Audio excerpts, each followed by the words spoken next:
Outlaw biker gangs live by a code: loyalty, respect, and silence. But what happens when one of their own takes that code too far? This is the story of Richard Enay, the enforcer who turned from feared to fallen, and the murder that shattered the Comancheros from the inside out. You're watching Crime Cipher, and this isn't just a case file. This is the unraveling of power, betrayal, and silence. Subscribe now and stay until the end to decode how it all fell apart. Outlaw biker gangs are known for being secretive, violent, and built on loyalty. But what happens when that loyalty leads to murder? Richard Enay wasn't just a regular member of the Comancheros Motorcycle Club. He was an enforcer, the man who got things done without asking questions. One job, however, would change everything. A $200,000 debt, the wrong target, and a gangland execution that triggered a chain reaction no one expected. In the end, the fallout shocked even the criminal underworld. This is the story of how it all went wrong. The rise and fall of Richard Enay, the Comanchero enforcer who crossed a line he couldn't come back from. A brotherhood built on violence. The Comancheros Motorcycle Club is more than just a gang. For its members, it's a way of life. Founded in Sydney in the late 1960s and inspired by American outlaw biker culture, the club gained a fearsome reputation for violence and control over the drug trade. They weren't the largest gang, but they made sure they were the most feared. Membership in the Comancheros wasn't just about riding motorcycles. It demanded absolute loyalty, obedience, and a readiness to act without hesitation. Disobeying orders could mean brutal consequences. To Richard Enay, the Comancheros were family. He wasn't in the background, he was on the front lines. If someone owed money, he collected. If someone disrespected the club, he handled it. His reputation for enforcing the club's will grew quickly, and though he wasn't the president, he wielded serious influence. But in the outlaw biker world, influence comes at a cost. The more power you have, the more you're expected to prove yourself. And when you're the one tasked with solving problems, the problems never stop. The debt that changed everything. Richard thrived in this environment until the wrong assignment landed in his hands. It was supposed to be straightforward: settle a $200,000 debt and send a message. But the person who actually owed the money had vanished. Instead of waiting, the club chose to make an example out of someone else: Matat Rasimi, a man connected to the debtor's circle. Though Rasimi didn't owe the money himself, his proximity to the debtor made him a target. The decision was made. He would be the example. Rasimi had no idea what was coming. Driving through Melbourne one night, he was followed by a car. Within moments, shots were fired. His vehicle swerved off the road and slammed into a pole. The ambush was quick, violent, and final.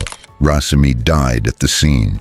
The Comancheros had delivered a brutal warning, but they had made a fatal error. They killed the wrong man. The fallout begins. At first, the gang believed they had reinforced their authority. But the truth that Rasimi wasn't the debtor sparked a backlash that caught them off guard. Rasimi wasn't just a bystander, he had connections. And those connections wanted revenge. Meanwhile, law enforcement recognized the shooting as a calculated execution, not a random attack. Police with experience investigating biker gangs began building a case, determined to connect the dots that would lead to those responsible. Inside the Comancheros, tension mounted. The gang was good at hiding its tracks, but the pressure was unlike anything they had faced before. The murder had crossed a line, and law enforcement wasn't backing down. If you're still with us, let us know. Would you have made the same choice Richard did? Drop comments if you think loyalty is worth dying for, or a betrayal is the only way out. Your answer might show up in the next episode. Cracks in the club. Richard Enay was deeply involved in Rasimi's murder. He had pulled the trigger and ensured Rasimi never had a chance to survive. The fact that the target was wrong only made the situation more volatile.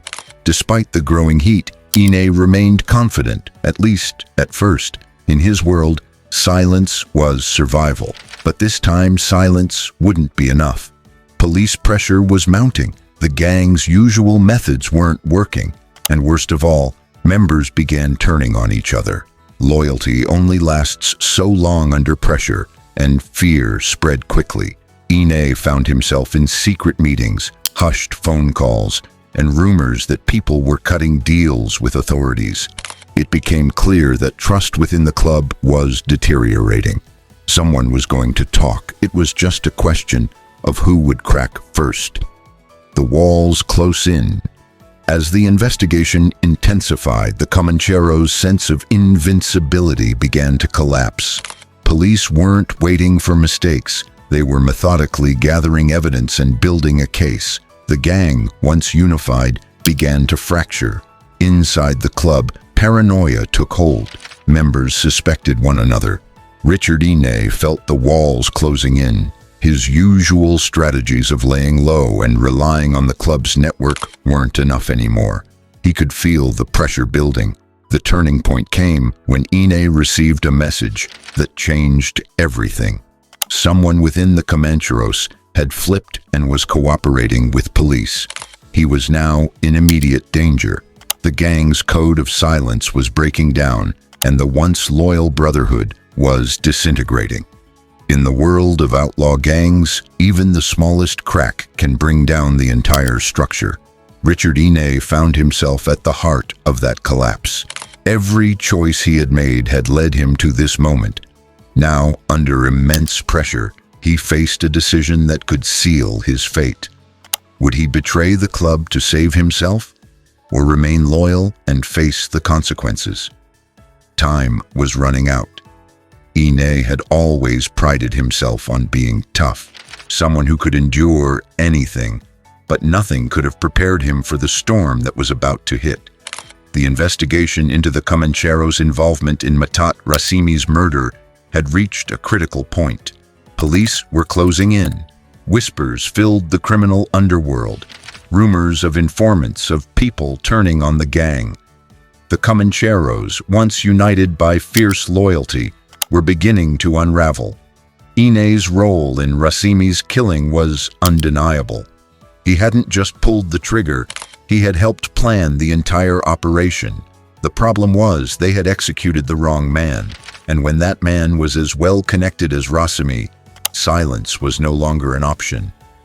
As the pressure mounted, Enay could feel his life slipping away. The gang that once offered protection and purpose was no longer a safe refuge. Its foundation had cracked, and members were striking deals with authorities in a desperate attempt to save themselves. Enay understood the danger. Betrayal could come from anywhere, not just from the police, but from within the club itself. In a world where trust was already scarce, loyalty had become a burden few could afford. Still, a part of Enay clung to the past. Reputation is everything, and now Enay had become what they all feared most, a snitch. His name, once feared, now brought only contempt. The same brotherhood he had once killed for now saw him as a traitor. He had chosen survival, but it came at a price. As his trial approached, Enay faced the full weight of his decisions. He couldn't undo the killing of Rasimi, nor stop the chain reaction it had caused. He had been part of something much larger than himself, something that once felt invincible but had crumbled under its own greed and violence. The truth was clear. In organized crime, there are no winners, only survivors, and those left behind. Richard Enay's downfall wasn't just about one murder. It was the sum of every decision, every act of violence, every blind act of loyalty. In the end, all that remained was a man alone, haunted by the world he had once lived for and destroyed. Richard Enay's downfall wasn't just about one hit. In this world, there are no winners, only survivors and ghosts. If you found this story gripping, smash the like button, subscribe, and hit the bell to unlock more stories like this. Real crimes decoded here on Crime Cipher. Until next time, stay safe and stay curious.